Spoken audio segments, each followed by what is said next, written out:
let's talk about California. I moved here 5 years ago, chasing the dream. Sunshine, surfing, the perfect life I'd heard about since I was a kid. At first, it was everything I was hoping it would be. The perfect weather, incredible food. I honestly thought I'd never want to leave. But after a while, I started hearing a different story. More and more Californians choosing to move out of state. 160,000 people have been ordered to evacuate. Gas prices here in California. California's unemployment. People leaving California. Homelessness is out of control. It has the largest unhoused population in the nation. I couldn't believe it. How could the place I believed in so much turn out to be an overcrowded, unaffordable, broken system? Part of me didn't want to accept it. This place meant something to me. I came here with hope, but eventually, I had to ask myself, was I wrong? Did I fall for the lie? I wasn't ready to give up on the dream I grew up believing in, not without seeing it for myself. So today, I decided to set out on a journey to find out if the beauty of California is still out there or if I was wrong and the Hollywood dream is truly dead. So why are people leaving California? Specifically, Southern California. I mean, isn't this supposed to be the Golden State? Well, in recent times, people have started to question how amazing this state really is and have started to notice the things behind the curtain. Problems like homeless, high taxes, traffic, and crime have really started to take center stage. Now, don't get me wrong, the economic problems of this state are real and are a really good reason to question where you live. But that's not what I'm going to talk about in this video. The truth is, I didn't move to California for its tax rate or its infrastructure. I moved here chasing something bigger. The ocean air, the mountains, the belief that life could be more than just a routine. I'm not saying California is perfect. In fact, it's not. But in a world obsessed with finding things that are broken, I wanted to go out and find what was still worth holding on to figure out if the thing that I once believed in is still there. So, I packed my bags, grabbed my camera, and embarked on a journey to find the beauty of Southern California. All right, you ready? I'm ready. Got my ski jacket. It's gonna be 60 degrees. What do you need a ski jacket in 60 degrees? Preparing. It's honestly sad how the landscape of Southern California never gets any attention, especially when compared to Los Angeles. So for the first stop, we rented a cabin in the mountains just 2 hours outside of LA to remind ourselves how beautiful California can be if you just step outside of the city for a few days. So this should be a lot of fun.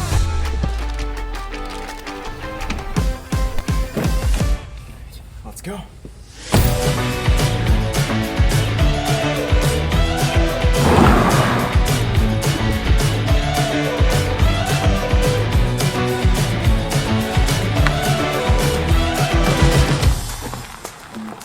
So, turns out the cabin doesn't actually open until 3. So, we're gonna go on a little hike. 'Cause why not? 'Cause why not? Right? 'Cause why not? We're so cringy.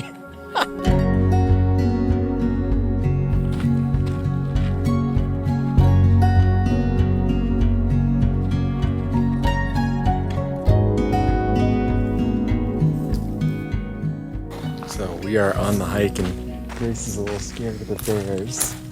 I don't know if there are any bears on this trail, but Don't jinx it. I'm not jinxing anything. So we've been hiking for the last 2 hours to get to a waterfall that was promised to us by the magazine. But we got here and look, right where the waterfall's supposed to be, no water. That's messed up, Big Bear. You want to just hike up to the top and see what we can find? Yeah. All right. There's something about this side of California that just makes you breathe a little easier. No traffic, no noise, just space to think. And after a long hike up to the top, the timing was perfect.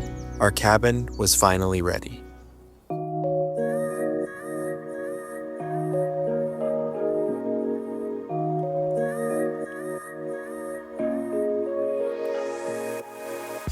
Are we in?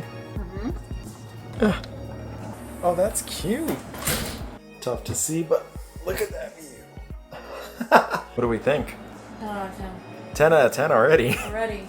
After settling in, taking a well-deserved nap, and making something to eat, the rest of our day was just chilling and enjoying the outdoors. And once I got the fire going, I have to admit, everything became really simple. We got a fire going, we're in the woods, I don't know what else we could want. Sun setting, it's beautiful. It's great. I love it. This has been one of the best days I've had in a very long time. It's beautiful, it's woodsy, it smells good, if anything, this is just a testament to how incredible California is. Like, people think about LA, San Francisco, and like, you know, San Diego maybe, but like, I don't think anyone thinks of this stuff, and it's out here, and California has it, and it is freaking awesome. I think it deserves a lot more credit. I'm only on stop 1, and I already love California again. We'll see how things go in our next stop. I'll see you there. When in the street we try to conquer. Life is sweet like sugar. Eat your color, I eat my ember, I eat my ember, I eat them well. For myself, I'm doing better. Life is short to be feeling down. I'm the I be a Well, made it to the beach. I wanted to reconnect with my love for beaches. I thought I might go surfing today, but then decided not to. I would have had to rent a board, rent a wetsuit. But I did sit and watch on the bench all the surfers here, and that was really cool. There were some really cool clips of them. But a question a lot of people ask is, does California still look like this with the beach? And the answer is yes. Everything is still here, the coast, everything. It still looks great. Just gonna read my book. Maybe I'll jump in the water. Should I jump in the water? I'm definitely not jumping in the water today.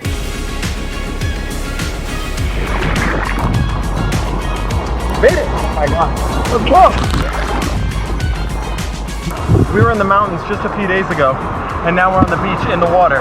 Blue skies, sunny palm trees, I mean, that's California.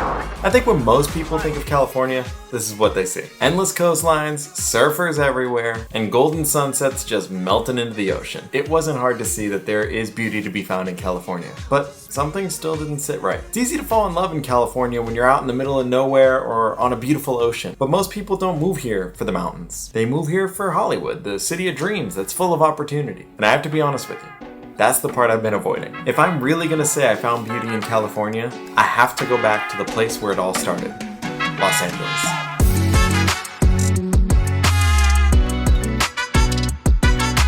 Rather than go and find the beauty of LA myself, this time I decided to find someone else who came to LA with their own dream. Luckily, I didn't have to look far. So you lived here for a year. How are you liking LA? I love it here. So remember that girl Grace from earlier in the video? Well, it just so happens that she moved to LA having lived in Germany and Boston to try out the city for herself. She was chasing the LA dream. Let's hear how it went for her. I moved here about a year ago. Sort of a culture shock for me because obviously I came to LA thinking that it was gonna be, you know, Hollywood, Beverly Hills, bam, bam, bam, but it's not. So you wouldn't say it was like that when you got here? Well, the LA wildfires happened about 6 months after I moved here, and that was definitely a scary, like, oh my god, like, am I safe here? Yeah. But what LA has showed me is that everybody, you don't even have to be from where the wildfires happened, just the whole city of LA banded together. You know, we were donating water, clothes, you know, whatever we could do for those people. Everybody was in favor of helping each other, and that really showed me I am in a safe place. I am safe here. Yeah, that's very true. I think that even though that they show that everything's kind of falling apart here, it doesn't show the behind the scenes stuff of people actually caring for one another. And I think that as opposed to other cities, LA really has a strong knit community. People help people, and I think that's what really makes it special here. Yeah. In the news, you know, people back home, people are just concerned that all they see is protests, fires, whatever the case may be, and all they're seeing is the negative, but they're not seeing what's actually happening. Yeah, negativity bias really plays a role in this city, and people are ignoring because maybe it's not exactly what people thought it was going to be. Those false expectations might deter people and think that it's actually really bad. Yeah, I mean, LAX is horrible. I got off the plane for the first time. I'm like, this is not what I envisioned. I envisioned, you know, like Louis Vuitton. I did not look to my right and see the Hollywood sign. No, I did not. No, I did not. In fact, it's quite far. It's quite far. You have to drive in LA. You have to drive about 2.5 hours to get to the sign. Yeah. Well, how does that impact your daily life, do you think, like having to drive everywhere? I mean, it's you get used to it. Mm-hmm. You get used to it. You literally have to drive everywhere. It is what it is. So with driving everywhere, do you think the higher gas prices are really affecting that? Because that's real. That part of the media is not lying. That is so real. Gas, back where I'm from, $3.59 on a bad day. On a bad day in LA, like if, you know, you're out of gas, you're in Beverly Hills, $6.50. easily. Yeah. That was so crazy to me. Yeah, obviously we can't speak to the experience of every single person living here, but you know, I know your job. No, it's not the highest paying job in the world. As far as jobs go, it's pretty entry level. But at the same time, you know, we're living an okay life and you're doing just fine. I don't like the idea that you have to be rich in LA in order to have a good time. It's not like Boston or New York are known for being cheap. In fact, rent in LA is cheaper than Boston, certainly cheaper than New York. I notice a lot of people like, you know, don't really notice how much there's variety in LA, like in terms of landscape and also people. Like, what would you have to say to that? I live actually right by the airport. I'm able to access the beach 5 minutes, a little mini hill hike 5 minutes, downtown Beverly Hills, like all the glam that you want. You literally get everything here. You can't really walk anywhere in LA, which is my only qualm, but you know, there are cafes everywhere. You can get your avocado toast, you know, right outside of your door. Yeah. I also love that anywhere you go, you're gonna meet someone from another country every single time. The first question that I ask and the question that I get asked the most around here is, where are you from? Nobody is from here. You're gonna get such a mixed bag. How is that different from Germany? Well, in Germany, you're from Germany. Like if you live in a little village there, you're from there. So if someone were talking about whether or not they would move to LA, what would you tell them? I would say go for it. There are so many opportunities here, whether you're, you know, into the earthy, crunchy things, whether you're into acting, dancing, singing, whatever you're into, you will find your community, you will find your people. I have. It took a little bit, but you have to force yourself into those situations, but that makes you a better or bigger person. Yeah, I definitely think it's not as easy here to make community as maybe some other cities, but I also think that effort is rewarding, because once you find that, it's really tightly knit here and you're part of a really beautiful place. So you moved out here for a year. Are you happy you did it? I just signed another year lease. I'm staying. I'm here to stay. Yeah. Yeah. I went looking for the beauty of California, and yeah, I found some. In the stillness of Big Bear, in the beauty of the beaches down south, even in LA. Buried underneath the chaos, it's not hard to find good things if you just look. But it's not the kind of beauty I thought I'd find when I moved out here. Look, California's got problems. I'm not gonna pretend it doesn't. It's expensive, it's chaotic, it's broken in more ways than one. But it's also stunning and wild and vastly, endlessly alive. So maybe the question isn't, is the California dream dead? Maybe we should be asking the question, what are we really chasing when we come here? And what does it mean when we stop chasing and just look? What do you think? Is California an overrated mess? Or is there a lot of beauty to be found underneath the surface? I don't know if I found all the answers, but I think I found something better. A reason to keep looking. And that's a start. So come subscribe if you want to go find it with me. And until then, I'll see you in the next video.